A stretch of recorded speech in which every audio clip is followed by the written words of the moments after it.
Ladies and gentlemen, welcome to tonight's episode of the Air Raid Hour. On tonight's episode, we will quickly give our final thoughts on the Tampa Bay Buffalo Bills game from this past Thursday night. We will check in on the landscape of the AFC East and more broadly the AFC. We will talk trade deadline and we will do a quick look ahead to the first few thoughts we have for Bills and Bengals. But first,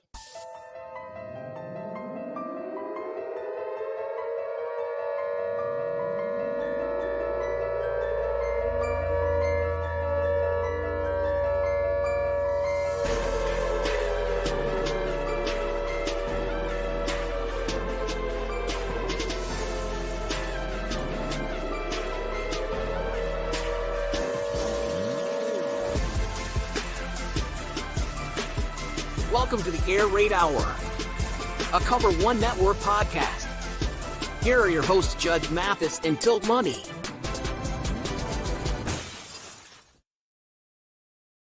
welcome in everyone to tonight's episode of the Air Raid Hour. I am your host for tonight, Tilt Money. I will not be joined by Judge tonight. He has had some conflicts with some things at his school, sporting related, something to do with the gym and his basketball team and coaching. So we're going to let Judge do his thing tonight. So we're going to keep it to a nice tight show tonight. Somewhere in the 45-minute range is my expectation. And we're going to have a little bit of a different format for the show tonight. So typically on our Monday shows, we're recapping the action that was from the Sunday games. But for tonight, since the game was the Bills' last game was this past Thursday against Tampa Bay, we're going to do something a little bit different tonight, and we're going to kind of go a little bit potpourri style show tonight where we're going to go around some different topics, and I'll bring up the ticker right here on the bottom so everyone can kind of see what we're going to be talking about tonight. So I'll give my final thoughts on the Bills' win over Tampa Bay.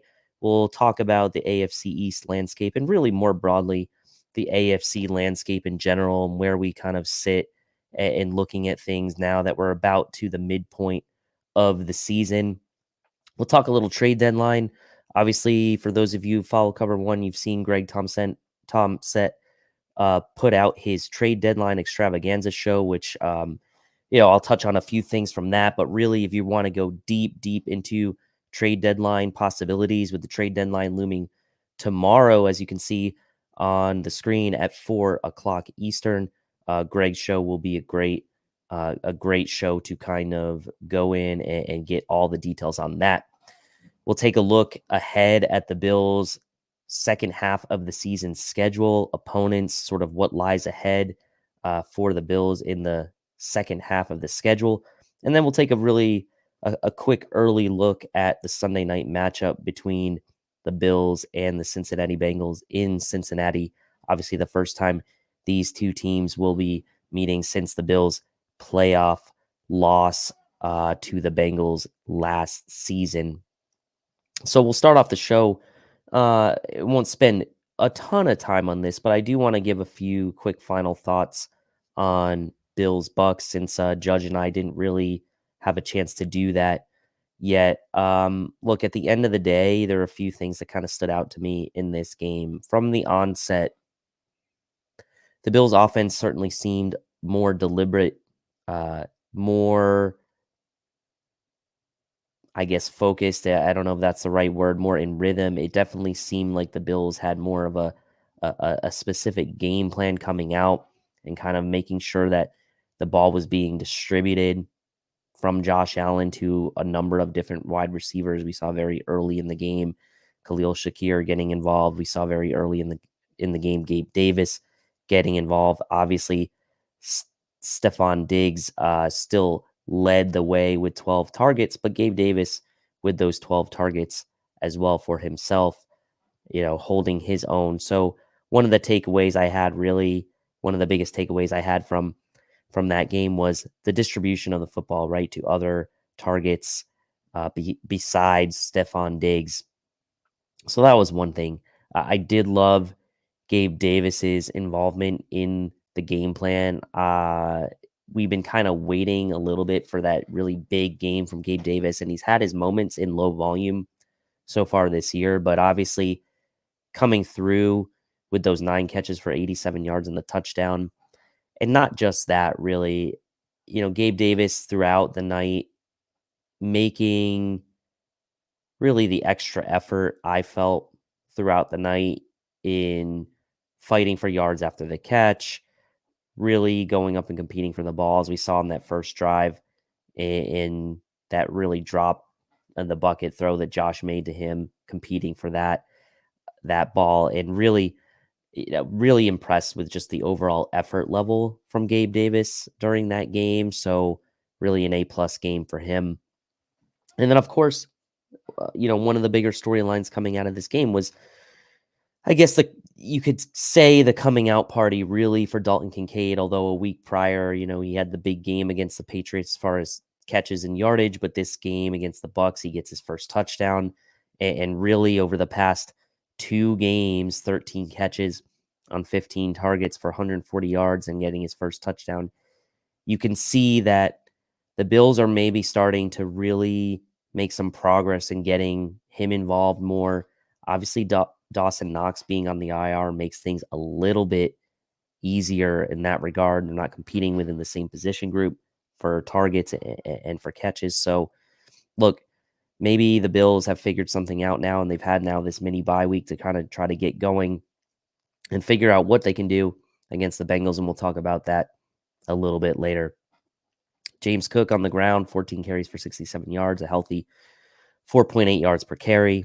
Cook still currently sitting at 8th in the NFL in rushing yards, which is pretty impressive considering the volume of carries. I mean, he's just over 100 carries on the season, so not a huge amount of carries by any stretch of the imagination through these 8 games. I think 17 carries is his game high, which, again, we did anticipate that James Cook was going to be RB1, not in the traditional sense of the 25 plus carries types of game, but he has been asserting himself this season, and I thought had a solid game as well against Tampa Bay. And at the end of the day, Josh Allen, right, in this game, one of those plays doomed from the start where the ball's tipped and gets intercepted, but otherwise really played a very clean game. Used his legs obviously a bit more in this game, which a lot of people have been clamoring for, and made Tampa Bay pay, right, in this game for that, and obviously had the rushing TD and played a generally clean game, another over 300 yards passing game for Josh Allen. He's leading the NFL in touchdowns through 8 games. Now, some questionable moments in the game, and people questioning the decisions for the Bills to punt multiple times being across on Tampa Bay's side of the field.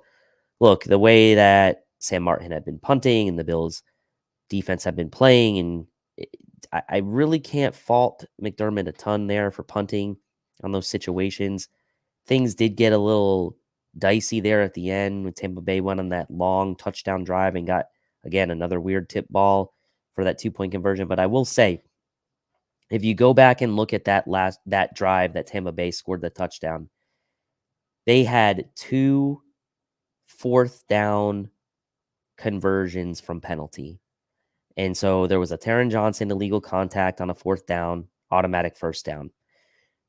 Then there was the inexplicable face mask from Jordan Phillips when the game was essentially sealed at that point, sacking Baker Mayfield and then just inexcusably grabbing the face mask. The game should have been over at worst there, right? So at the end of the day, we can go back and we can question Sean McDermott's decision to punt the ball those multiple times inside opponent territory. But the way that the game had really been progressing to that point, I'm not going to fault him too much. And then the Hail Mary defense, obviously a lot has been talked about that. Was it a penalty? Was it not? At the end of the day, it's going to be really, I think, worse for the NFL if they call a penalty on that, and then if they don't. And the officials have really been across the league inserting themselves into the outcomes of games, probably more so than I don't know if the NFL wants that or not, but the officiating has really come into play. It seems like a lot more than in recent years in deciding some of these games. So, and David here makes a comment, says McDermott's inability to put foot on their throats and finish a game, letting them hang, is really getting old. There's this is a narrative that's out there, right? And like, there's been some. I think there is some truth to that as far as the decisions to punt. I understand that. However, the Bills were still throwing into the fourth quarter, and they were still trying to move the ball down the field fairly aggressively into the fourth quarter. Now, did they stall getting across the 50? Yes, they did. However, I don't know that I fully agree that the Bills went super conservative because they were still trying to throw the ball there late in the game. So I think this comes down to more of the optics around the punting, 3 or 4 straight times inside opponent territory at the end of the game, 4 straight possessions. And look, we're probably not having this conversation if the Bills on 2 of those fourth downs get off the field, which were both converted by Tampa Bay through penalty. So a lot of things happen in that game, but we're finally, I think, I am finally ready now to turn the page, and we're on to Cincinnati, as Bill Belichick famously said. And so I think we'll put a wrap on that game for now. And we'll start to kind of talk a little bit about the landscape across the AFC. Okay. And really, we'll start with the AFC East, but then we'll kind of broaden the conversation a bit to talk a little bit about what's going on across the entire AFC right now. So, look, I mean, let's start with the division. Miami gets the win against the Patriots yesterday. They're sitting atop the division at 6-2. They're 2-1 in the division, but they obviously have that one loss, which is a head-to-head loss against the Bills in the division. So the Bills still hold that slight advantage against the Dolphins right now, as far as the head-to-head, even though the Dolphins are currently in first at 6-2. And you have the Bills sitting at 5-3, second in the division. Bills still have the best point differential, plus 86 in the NFL through 8 games, 1-2 in the division. And if you think about the Bills being 1-2 in the division, it probably will make a lot of us a little bit sick, right? I mean, that week 1 loss against the Jets really, I mean, it just looks maybe worse and worse the more we go on, and seeing how inefficient Zach Wilson has been. I know that Jets defense is really good, but wow, that was one that got away. And then the game 2 weeks ago against the Pats in Foxborough, where you let Mac Jones and co put up 29 points on you, and really a systems fail on most parts, not just offense, but defense. And a lot of people are going to be quick to blame the defense there, but really a systems failure on all 3 phases in that game. So the Bills 1-2 in the division, heading now into the second stretch of the season. And Zulzu comes in and says, cut Von failure. I'm assuming he's referring to Von Miller being maybe not up to speed yet, to expectation. I appreciate the super chat there, Zulzu. This one's tough, right? And we're going to talk about that as kind of we look again at the AFC landscape and talk about like Von Miller and what his impact can be in the second half of the schedule. So look, I don't know, right? I think it's still too early to tell, in my opinion, whether or not Von is really going to make a significant impact this year. I said all along from the start of the season, like, I want Von Miller ramping up and playing his best football the second half of the season, and in the playoffs. He's been a closer throughout his career, making big sacks and big moments in big games. And look, he is really at this point still less than a year removed, right, from that injury. So ultimately, he's got better football ahead of him, I think. And I just feel like with the injuries that the Bills have had on the defensive line, with Daquan Jones and Rousseau kind of battling that foot injury at Oliver, but missing time, maybe Von, there's a lot of more pressure on Von to perform in the immediate short term, but ultimately this second half stretch of the schedule, which we'll talk about here in a bit, like he's really going to need, the Bills are really going to need him, right? They're going to need him because they have a tough stretch in the second half, and we'll get to that in just a few. As we can kind of continue our conversation around the AFC East, right? The Jets then sit in third, 4-3. Wild game at MetLife yesterday.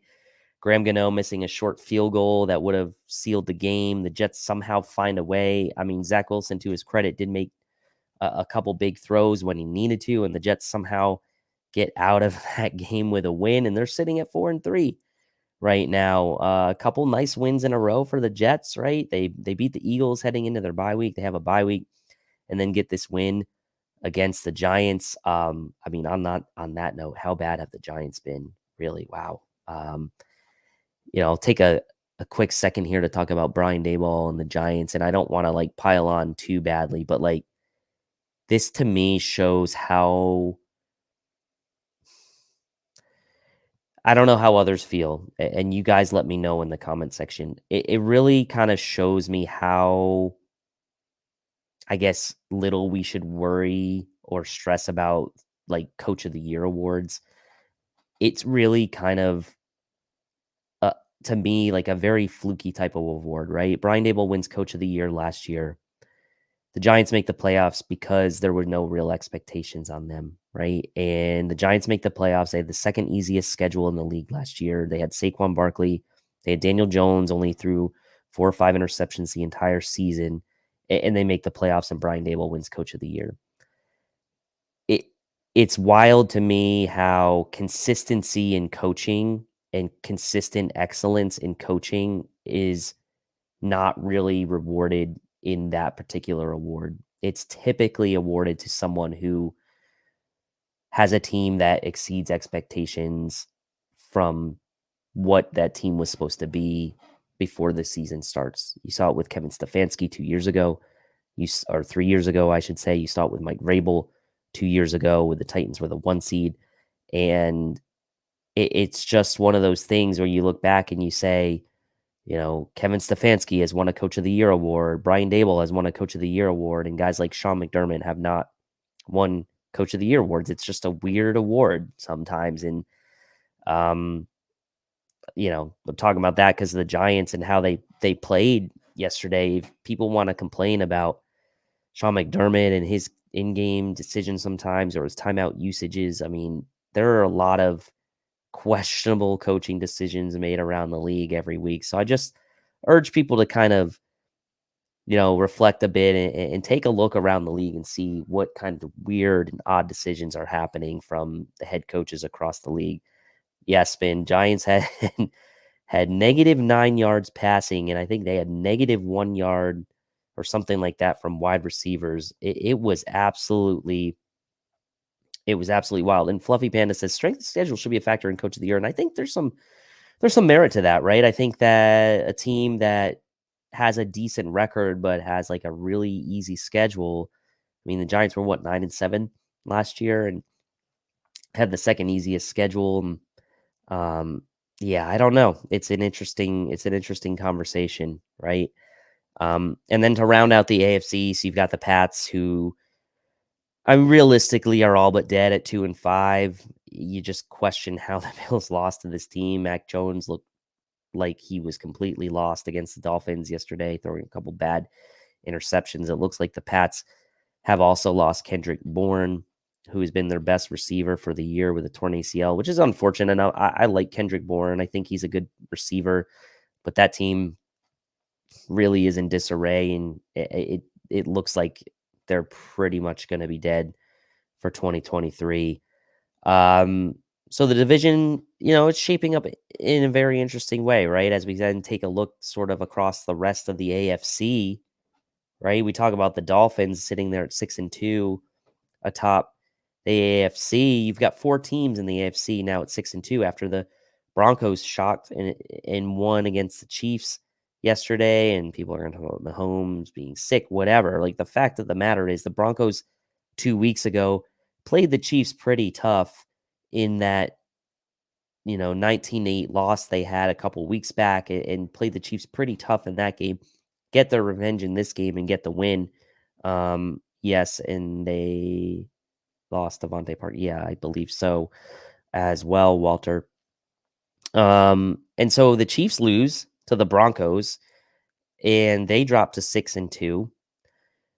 You have two other teams at 6-2, the Jacksonville Jaguars, who beat the Steelers on the road, a nice win for them, and really probably in the big picture, probably helped the Bills out a little bit as far as like jockeying for position, because the Steelers were sitting there at 4-3. Could have easily moved to 5-3 had they won that game, and the Jags would have been 5-3 as well. So look, any non-division leader, in my opinion, that loses in the AFC is a good thing right now for the Bills. And then you have the Ravens, who go in and they beat the Cardinals and probably are one of the least talked about good teams in the NFL right now. Ravens at 6-2, not being talked about because they don't really have a ton of flash right now. I mean, Lamar's playing pretty well. Mark Andrews there, Zay Flowers, the rookie, looks very promising. People maybe kind of push them to the side a bit when they lost guys like J.K. Dobbins to injury, but Gus Edwards, Justice Hill, those guys are filling in pretty admirably, and the Ravens got something working, and their defense is solid. So the Ravens sitting there at 6-2, not to be messed with either. And then you've got the Bills at 5-3, and the Bills are the only 5-3 team in the AFC. So the Bills are sitting there at 5-3. And as it stands right now, the Bills are the 5 seed in the AFC, and they'd match up right now against the Baltimore Ravens. If the playoffs started today, that'd be the 4-5 matchup. Bills would be playing the Ravens, and so the Bills are the only 5-3 team right now in the AFC. And then you've got 4 teams sitting there at 4-3. The Bengals with a really impressive win against the Niners on the road, and we're going to talk about the Bengals here a little bit later in the show, but the Bengals 4-3, Steelers dropped to 4-3 after losing to the Jags, and will be interesting to see what happens with them. Kenny Pickett left that game with a rib injury. The Steelers are getting by with, I will call it, timely defense, because they don't really necessarily statistically have a great defense as far as yards are concerned, but they've been timely in getting turnovers and putting teams into some bad positions, and have been getting just enough offensively, especially now. Deontay Johnson back has really helped the Steelers kind of find a little bit more offensively, and we'll see if Mitch Trubisky ends up starting another game or if Kenny Pickett's back for next week. And then you've got the Browns at 4-3 as well. Really good defense. The whole Deshaun Watson situation is just really odd. He's got the shoulder injury, obviously, came back a week ago, re-injured the shoulder. PJ Walker's been filling in. Browns did a pretty good job against the Seahawks yesterday, but ended up coming up just a little bit short and end up dropping that game. But the Browns have a really good defense, and they've been able to move the ball a bit offensively the last 2 weeks with PJ Walker at the helm against the Colts and against the Seahawks. Now, I know either of those teams aren't necessarily great defensively, but the Browns are still an interesting team, and we'll see what happens with Deshaun Watson if he ends up coming back in this next game or not. But obviously the Browns have gone through some adversity this year, losing Nick Chubb, trying to find guys off the street. They signed Kareem Hunt. Jerome Ford recently banged up. He did play this past game. They have Pierre Strong. Really nice to see David Njoku back and contributing after having that really fluky, weird burn injury to his face. But the Browns are an interesting team, sitting there at 4-3. And then you have the Jets at 4-3. And again, I don't really think the Jets are a real threat for either the division or really for at the end of this, I really don't expect the Jets to really threaten for a playoff spot. They'd be on the outside looking in right now, but they're 4-3 still, and they have a really good defense, and you just never know what could happen. They have a couple really nice weapons on offense with Garrett Wilson and Breece Hall, but I don't know. They're only going to go as far as Zach Wilson can really take them. And look, you're not going to play the Giants every week, so we'll see what happens with the Jets going forward. And then you have a handful of teams at 3 and 4, the Texans, the Titans, the Chargers, and the Raiders, who are playing tonight against the Lions. Quick check in on that game. Lions look like they're up 9-7 at the moment in that one. So, Raiders hanging tough, I suppose, in that. Jimmy G's back for them. I don't really know what to make of the Raiders. I don't think they're a very good team. I do think they have some really top end talent, but I don't think they're a super deep team. They have talent with Devontae Adams and Max Crosby on the defensive side of the ball, and then obviously Josh Jacobs, another nice weapon in Jacoby Myers. Like they have some options offensively. Michael Mayer, a nice rookie who's coming on lately for them, but I don't know how far the Raiders are going to go. I feel like the Chargers are probably the biggest threat of that group of 3 and 4 teams. You've got Justin Herbert, who will just get healthier over the next couple of weeks with that non-throwing hand middle finger injury.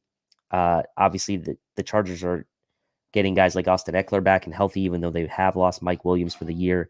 And we're not sure how long Josh Palmer might miss with re-aggravating his injury yesterday. But the Chargers really will probably live and die by Brandon Staley decision-making. So we'll see a team that is on the Bills' schedule in the second half. So it'll be interesting to see kind of how the Chargers are playing when the Bills get to that point. And then you've got the Texans and the Titans, a couple teams from the AFC South at 3 and 4. Will Levis, obviously a really nice debut for him yesterday, but as you dive into that tape a little bit more, it might have been a little bit of fool's gold. However, that being said, he certainly looks like he's going to be given an opportunity to lead that team with DeAndre Hopkins and Derrick Henry. And we saw today the Titans owner reportedly vetoed a trade that would have sent Derrick Henry to the Ravens. So I don't think the Titans are quite giving up on this season yet. And then you have the Texans with rookie CJ Stroud at quarterback leading that charge. I think D'Amico Ryans has done a really nice job with that team, who ultimately needed an entire overhaul of the roster. They have some nice pieces offensively with Tank Dell and Nico Collins, the duo of Damian Pierce and Devin Singletary in the backfield. Couldn't quite get that win on the road against the Panthers yesterday. Congrats to the Panthers, last team to get a win in 2023. But the Texans there, 3 and 4. I'm really enjoying watching CJ Stroud play, although yesterday's game wasn't his best. I'm looking forward to seeing what he can do the rest of the season. Walter comes in and says the Jaguars are the most unimpressive 6-win team. To me, they're really leaning on their defense and just run game from ETN. I think there is some truth to that, but I do think the Jags have some untapped potential in their passing game as well. Obviously, we know Lawrence's knee had been banged up a couple weeks back. He's kind of getting back to full health, and they're really still trying to figure out how to best use Calvin Ridley. We talk about the Bills struggling to use secondary pieces. Well, the Jags are kind of struggling to use their main piece this year, and Calvin Ridley did have a decent game yesterday against the Steelers, but the Jags really have a nice I would say quartet of weapons, right? Between Etienne at running back, Ingram at tight end, and then Calvin Ridley and Christian Kirk at receiver. Like they may be an unimpressive 6-2, but like I don't know. All these teams have flaws. The Chiefs have shown that they've had some flaws as well. Their inability to run the ball against the Broncos yesterday. The Ravens have shown that maybe they have some flaws, and when Lamar can't get that passing game going, he's had some struggles. But like all these teams in the AFC have flaws, and to me, I don't know. I don't know that the Jags are that unimpressive to me. So Walter, I somewhat disagree with you, but I can kind of see where you're coming from. They have been leaning on ETN a lot, and they haven't really gotten Ridley involved probably to the extent they want to.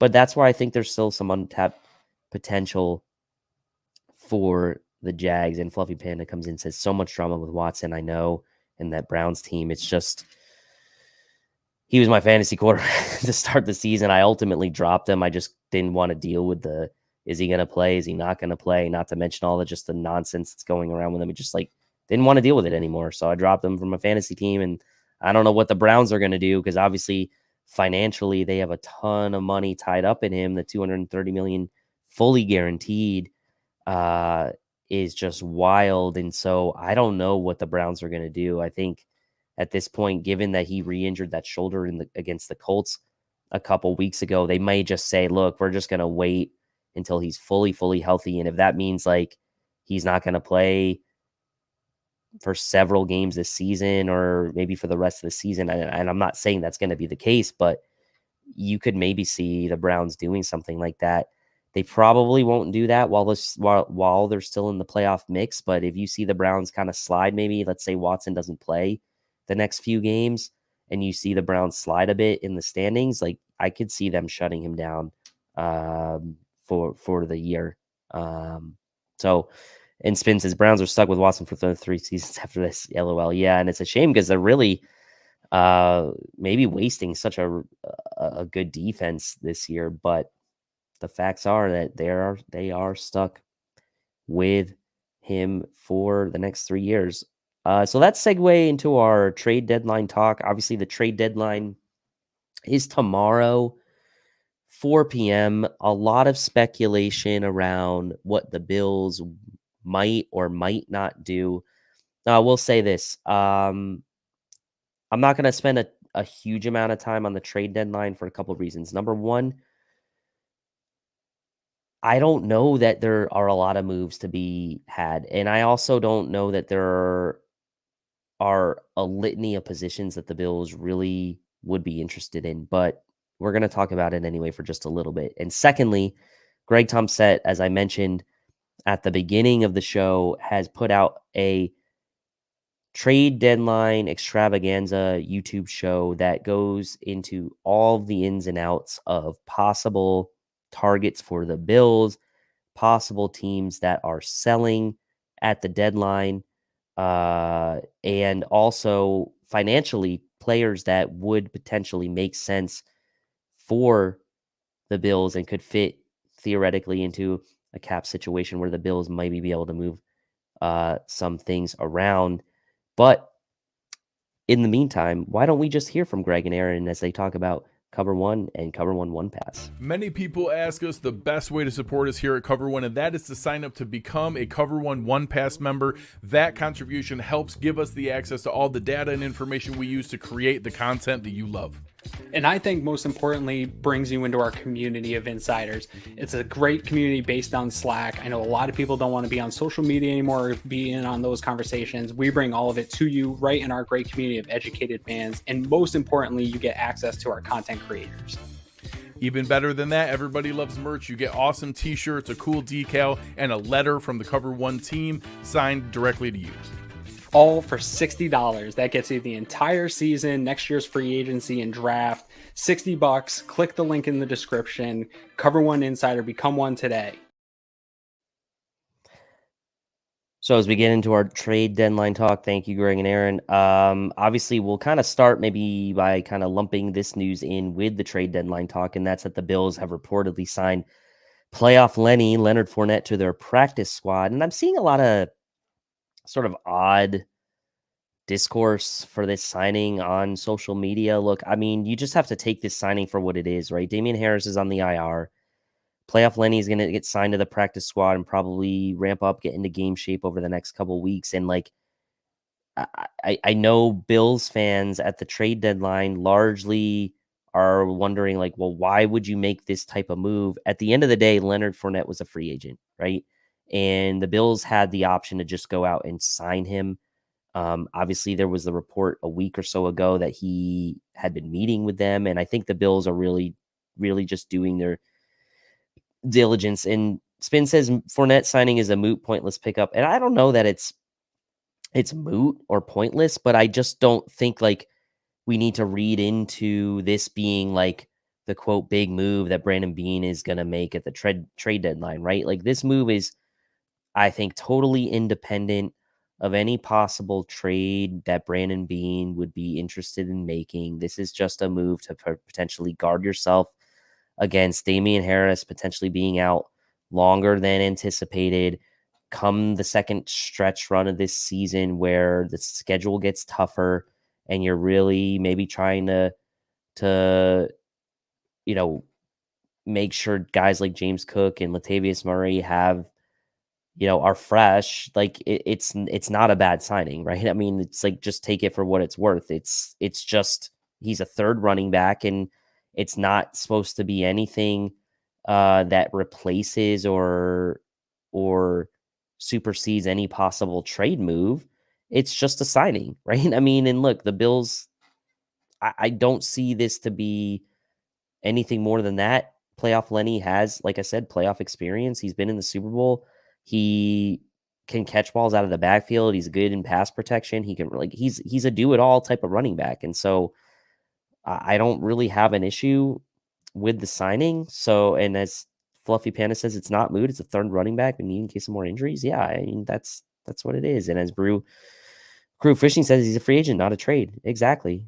And I have to agree with you here, Fluffy Panda. People are hella overreacting. So let's talk a little bit then about some possible trade moves that Brandon Beane can make at the deadline. And the first question I want to ask all of you is, when you look at this Bills roster and you look at what the Bills need for the second half stretch run and for the playoffs, not necessarily a specific player, but what position do you feel the Bills are lacking in or need to go out and make a move in? And when you start to think of it that way, and then you can obviously go to Greg's show and kind of see all the different names, and we'll talk about a few of the names right here. But to me, my personal opinion is that the Bills need an interior defensive lineman. That's my opinion. I feel like they need an upgrade. I think they need an upgrade on the interior defensive line to really slow down teams' running games. I think the Bucs came in as one of the worst running teams in that game against in Thursday night, and Rashad White got it going a little bit. I worry about upcoming games against the likes of the Eagles, the Cowboys, the Bengals coming up. Like, there are some good running teams coming up, and I worry about that interior defensive line. And it is a pretty mixed bag here in the comment section. We've got Braden saying cornerback or middle linebacker, Ralph Wilson saying DT, Walter saying corner, Connor saying DT, Fluffy saying cornerback hands down. Pop says they need Daquan Jones back. Yes, they do. And Walter says it's a toss-up for me between CB and DT. So what I'm seeing, and this is kind of the point I guess I'll largely make, is I do agree with all of you in this sense, right? Whether it's defensive tackle, whether it's a linebacker, whether it's a corner, to me, the Bills need to target defense at the trade deadline. I think from what we've seen of the offense is healthy, relatively, right? Outside of like Damian Harris and Dawson Knox, right? Like, the offense is relatively healthy. The offense has all pros, Stephon Diggs. They have shown, at least in the last game, the ability to distribute or maybe learning how to distribute to other targets besides Stephon Diggs. And the offense really is intact largely, right? I mean, I don't think that there's much that you really need to do with the offense, which is why I think the signing of Leonard Fournette is, again, just like a minor signing to help the offense out. Should not preclude you from going out and potentially making a move at the trade deadline for defense, right? And so I agree with the comment section generally. Like, everyone here is pretty much saying we need help on defense, right? And whether your opinion is we need help on the defensive line, we need help at linebacker, we need help at corner, the consensus really seems to be that we do need help on defense. And yeah, I've seen rumors of the Bills. Yeah, there's a couple social media posts out there around the Bills looking at Sue. I haven't seen anything reputable that from like reputable sources necessarily, like that typically will break signing type news that the Bills truly are interested in Sue. But Judge has mentioned Sue in the past on this show, and it would not be a bad signing to get a guy like that to come in and potentially bolster your interior defensive line. I mean, he has a ton of experience. if he were to come back and sign with someone, he'd probably be looking to sign with a Super Bowl contender, and he's got massive playoff experience. So wouldn't be a bad idea. I mean, some ideas at defensive tackle: Shai Tuttle, Harrison Phillips. I like Andrew Billings from Chicago, and Greg mentions him in his show. I mean, this Bears season is going nowhere. Is Billings really part of their future? He's done after this season as far as his contract, 6'1", 311. He's affordable for the rest of the year, around $2 million. The Bears may be willing to sell with this season going in the tank. At linebacker, you have guys like Josie Jewell from Denver, whose season looks like it's going in the tank. Jack Sanborn, another guy from Chicago, has graded out really well in defending the run this year, and that's likely where we're going to need help from a linebacker, as we have Bernard sort of kind of roaming and being able to play run and coverage. And then at corner, you've got guys like Dante Jackson from Carolina, and then the hot name that has been circulated today, and Benjamin Albright has even hinted that the Bills have been sniffing around, is Jalen Johnson from the Chicago Bears, who would fit the scheme. Interesting situation with Johnson in Chicago. He's looking for an extension. He's looking to shore up his future, but it doesn't sound like they're making a ton of progress with him. So could he be a guy that gets traded? I don't know. We'll see. I would be pretty happy to bring in a guy like Jalen Johnson at corner. So again, while maybe my preference would be a guy like Andrew Billings from Chicago, bringing him on the interior defensive line, I also like a couple of the other guys from the Bears. I like Jack Sanborn at linebacker, and I like Jalen Johnson at corner. So the Bears, to me, are an interesting trade partner. They look pretty much like their season is going nowhere. It's going to be really hard for them to really make much of a move the way that things have been going for them. They're looking like they might end up finishing last in the AFC North, even behind the Packers. So we'll see how quickly they might give up on the season. But that Bears team's going nowhere. There could be some potential trade targets there.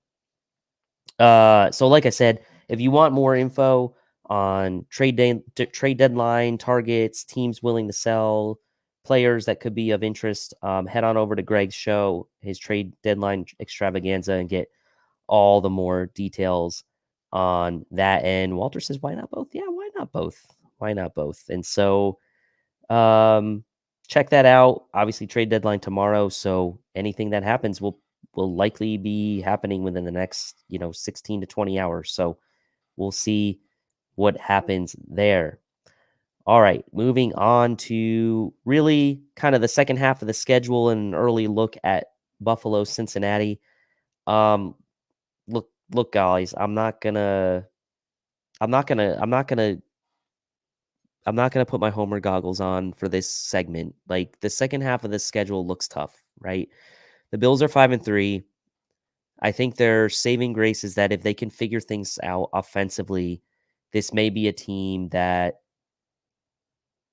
we've been spoiled with in having both a good offense and a good defense the past several years. This may be a situation here in the second half of the schedule where this offense just needs to go on an absolute tear, and we may need to start beating some of these teams, 30-27. Like, I'm not saying that's ideal, or I'm not saying that's what I really want, but that might be the recipe that we have to go with here in the second half of the schedule. We take a look at the next four games before the bye week. We've got this upcoming game against the Bengals at Cincinnati. We've got then the home Monday nighter against Denver, which to me is that's got to be a win. You have to find a way to win that home Monday night game against Denver. You've got a home game against the Jets, which Jets team shows up? I don't know. The Jets are a weird team. And then you go to Philadelphia to play the Eagles before the bye week. So, you've got a sandwich situation here potentially where you've got kind of two pretty winnable games there in the middle with Denver and the Jets. And then you've got two games that to me are toss-ups, right? I mean, you're on the road for both Cincinnati and Philadelphia, sandwiched, around that Denver and Jets game. And we're going to find out a lot about the Bills this upcoming Sunday night against the Bengals, and we'll talk about the Bengals in a little bit more detail in just a second, but that's a tough stretch of games heading into the bye. And I think if you're the Bills and you can find a way to go at worst 2-2, maybe 3-1, obviously best case is 4-0, but if you can go 3-1 in this stretch of 4 games before the bye, and you can find yourself sitting at 8-4 going into the bye, that is a pretty good situation, I think, if you're the Bills. And the Dolphins, they play the Chiefs this week. If the Bills can find a way to beat the Bengals on Sunday night and the Chiefs do find a way to beat the Dolphins, the Bills are right back in first in the AFC East heading into that Denver Monday night game with some momentum. So obviously one win at a time. And as Pop says, just win, baby. But I think for me personally, if the Bills go 3-1 in that 4-game stretch, that's a huge win in my opinion. Then heading into that final 5-game stretch after the bye, 2-2 gets you to 7-5, which should still put you in playoff position. You probably won't be in first place in the division at 7-5, but it's not obviously the worst possible outcome. At worst, you need to be 500 in that 4-game stretch before the bye. In my opinion, you've got to find a way to win 2 of those games. And if you look at it, you figure 2 games, the Denver game and the Jets game, both at home, those are games you got to win. And if you can somehow find a way to win one of the other between Philadelphia and at Cincinnati, if you can win one of those 2, and I mean, who knows, maybe you can win both. That would be amazing. But if you could win one of those 2 games, that puts you at 8-4 going into that late bye that the Bills have this year, which I don't necessarily think is a bad thing for them having the late bye this year. And then you come out of the bye, right? Your final 5 games, you come out of the bye, you're at Kansas City, you're home against Dallas, you're at the Chargers, you're home against New England, you're at Miami. So again, you look at that 5-game stretch and you say, really, New England is kind of the only one that you would say should be a relatively, I don't want to say easy game, but that will be a game where the Bills will probably be favored by quite a bit. And as Spin says, and I totally agree with this comment, we have 3 remaining relatively easy games against Broncos, Jets, Patriots. That puts us at 8 wins. Then we need to win at least 3 more against Bengals, Eagles, Chiefs, Cowboys, Chargers, Dolphins. I tend to fully agree with this, Spin. I think you got to get to 11 wins. If you can split those 3-3 in whatever fashion you need to. Obviously, you'd love to for one of those wins to be against the Dolphins. I think that would be ideal. But yeah, if you can win those 3 games you're supposed to win, and then win 3 others, that puts you at 11-6, and that gives you a chance, right, to win the AFC East, I think. And while you might not win the AFC East at 11-6, you almost assuredly will be in the playoffs with an 11-6 record. So, for the absolute minimum division, we probably can't afford to lose more than 1 or 2. And I would tend to agree. It's looking like, and I was taking a look at Miami's schedule, and I mean, to me, I think Miami has an easier schedule than the Bills coming in. It's not super easy. They do play the Chiefs, they do play Dallas, they do play Baltimore and the Bills. But I do think Miami's schedule is a bit easier overall than the Bills coming in. 4 tough games for them, and I would say probably 6 tough games for the Bills. So again, that's more just my conjecture, but hey, yeah, we were talking about this when we were going through the AFC East landscape. How the hell do we have 2 divisional losses? Yeah, those really sting. And when you think about how those losses came to be, especially week 1, right, against the Jets, where you snatched defeat from the jaws of victory in a game where Aaron Rodgers goes out like super early in the game, and you're just like, all we have to do is play a clean game, and we couldn't do that and lose. Like, I don't want to open old wounds, but hey, that's what it is. Second half of the schedule looks tough, and we'll just have to see this break it into 2 stretches, this 4-game stretch before the bye, and then the 5-game stretch after the bye. I think 4-game stretch before the bye, if you can go 3-1, that's ideal. And that 5-game stretch after the bye, if you can go 3-2, I think that's ideal. And you can end up with your 11 wins and a chance, I'll say, to win the division.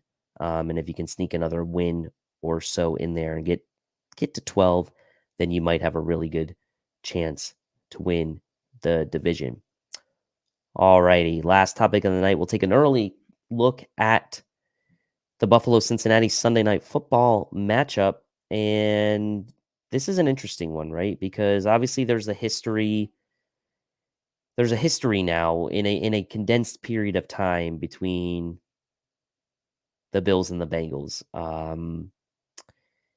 We've got the whole Monday night situation from a year ago with the Damar Hamlin, and obviously that whole fallout from all of that and what happened and just where we got to this point and seeing Damar back is incredible, but like really took a lot out of the Bills emotionally in that game. And then we saw that really come to a head in that playoff loss to the Bengals where the Bills just got outclassed, couldn't do anything offensively. Bengals did whatever they wanted.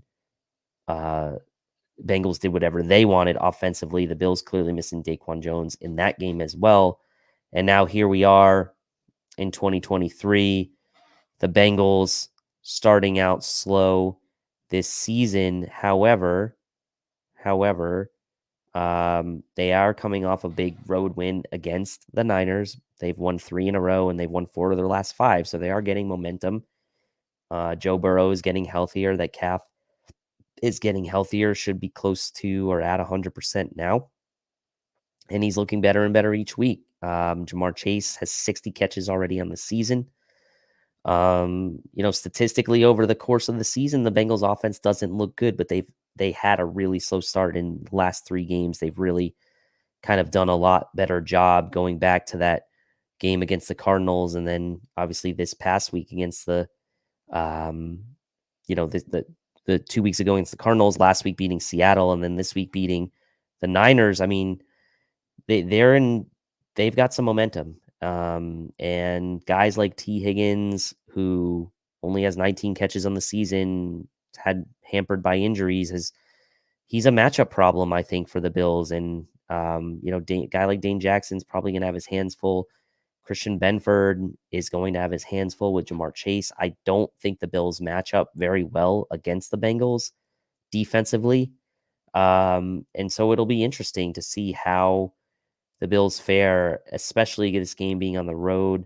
They're going to have to play inspired football defensively. McDermott's going to have to maybe have his best day as a play caller defensively to kind of get this thing in a situation where the Bills offense can, make their mark and sort of try to lead the way over this Bengals offense, or over this Bengals team. But make no mistake, the Bills offense is going to have to carry the day in this game against the Bengals. This Bengals defense, 6th worst yards per game allowed overall in the NFL. They are only 17th in defensive DVOA. They do have a stud in Trey Hendrickson, who has 8 sacks this year, 6th most in the NFL. And the Bengals are 2nd in the league in turnover differential for +7. So they do take the ball away, even though statistically from a yardage standpoint, they haven't been great. And statistically, they're not great in defensive 3rd down conversion percentage allowed. They're bottom 10 in the NFL. And they're allowing 20.6 points per game, which is middle of the pack in the NFL. So some of the advanced statistics will show you that defensively they're average, but they're opportunistic, and they have guys that in key situations can make big plays like Trey Hendrickson. So, and Walter says the Bengals defense is underrated every year. They're very opportunistic. And like I just said, +7 turnover differential, 2nd best in the NFL. So they will give up some yards, and they do give up about 20 points per game. But you know what? If you're the Bengals defense and you're giving up 20 points per game, and that Joe Burrow led offense is kind of getting back to form, and they're going to potentially be able to put up 24-ish points a game, then that's good enough for the Bengals. And as Kaz Scott says here, hopefully this mini bye for us helps us out. Yeah, and I do kind of like this situation for the Bills where they've had this mini bye, then they go into this 4-game stretch, and then they get their actual bye. So it kind of like gives them almost like a 2 bye situation for the last stretch of 8 to 9 games, which is nice. And obviously for a team that's trying to get guys back to health and back to 100% for where they can, it also probably helps Josh Allen and that shoulder feel a lot better. And Bruce, maybe Dorsey's been saving the playbook for this stretch. We'll see, because this stretch of the schedule gets really tough. Pop says, will the Bills go no huddle this week? I'd like to see them run a little bit more up tempo. Eric did some nice film breakdown and analysis on the Bills going no huddle. The one thing that be careful about here is it's just like we see them go no huddle and we see them have success. It's like, I don't know that you can make that solely your identity, but I think you need to do it where it makes sense and where it makes sense from what you're matching up against defensive personnel wise, right? If you like the defensive personnel from your standpoint on the offense that you're matching up against for the opposing team, then yeah, go hurry up, keep that defensive personnel on the field. Don't let them substitute. Then that makes a lot of sense, right? To go no huddle when you like the matchups you have. So that's kind of where I would sort of lean into that, right? Is if you like the matchups you have, and then Fluffy says, I wonder if no huddle lets Allen be more of himself. And you wonder a little bit about like that shoulder as well, because obviously he's trying to protect that shoulder too. And hopefully this mini bye week also helped out with that. And that's pretty much what we had for tonight's show. Like, first, I just want to thank all of you all, because doing these shows solo, it's not easy, but I love reading the comments. I love pulling your comments up on the screen. I love the chatter. I love the debate around, what the Bills need at the trade deadline, all that stuff. And it's really cool to get the comments and to have you all here, supporting Cover One and supporting the show tonight. I know Judge is usually like the personality, if you will, the more animated of the two of us, but I hope, this show being a little bit of a different format tonight, going through a couple of different types of topics that we don't normally cover, like around the NFL and things like that, was interesting for you all.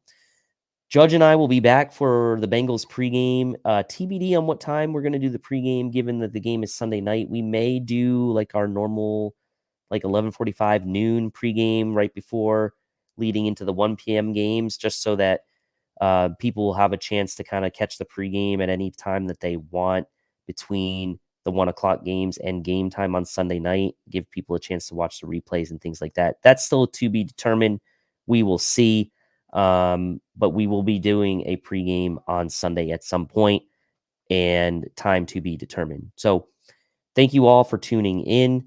Jessica says she votes for 7 p.m. I actually don't mind that, Jessica, because I'm actually going to a wedding on Saturday night, and I could use a little bit of recovery time, if you know what I mean, on Sunday. So we will see. Time to be determined. We'll let you all know on social media what time we'll be doing the pregame. We'll get it scheduled probably by Wednesday or Thursday, just so you all know when that will be, and we'll get that going for you on Sunday.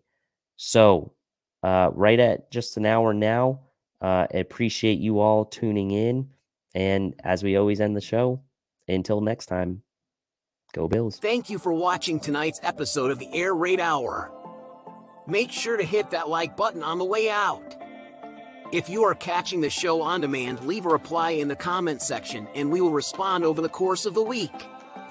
You can always listen to every episode next day on all major podcasting platforms, including Apple Podcasts and Spotify, by searching Air Raid Buffalo. Thank you for your continued support, and as always, go Bills!